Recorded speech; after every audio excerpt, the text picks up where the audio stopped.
ใช่กระดูกนี่นะกระดูกอีหยังตีบกินบ่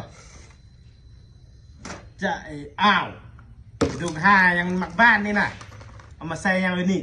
เอาก็เตะเสาเตะเลยตอนเสาก็จะให้ซ้ำเสาก็บ่ซ้ำจากเถื่อตื่นมาเตะแต่ห้ามโอ้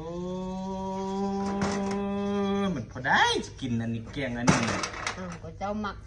บ่แม่นี่มักก็มักคนละอย่างอันมักนี่มักเตะบ้านซื้อเจ้าก็มันเตะเห็ดนะเตะหนึ่งมาเพื่อสุขภาพแข็งแรงสองมาเขาเตะแล้วก็เขาก็จิจ้อยมีหุ่นดีเจ้านี่บูเตะอยากจอยว่ะอยากจ้อยโอ้ก็จ้อยธรรมดาก็บ่แม่นจ้อยคือตัวคือเอวตัวหมดหันเนาะทีเนาะเสียเวลาเตะบานเนี่ยกินอันนั้นก็จอยแล้วกินอันนี้กินอันนี้จ้อยแท้จอยแท้ตัวเต้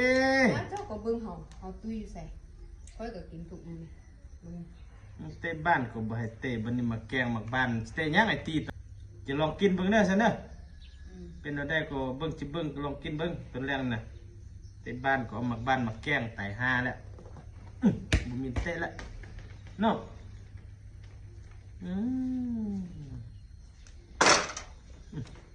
คือว่าเฮ็ดแนวกินนี่เลยกินแล้วเป็นเนี่ยคอยแข้งบ่กินแล้วทายสะดวกนักวันเนาะกินแล้วทายสะดวกสบายวันนี้กินไก่มาตัวหนึ่งก็เลยมาล้างซะกินห้อยแดด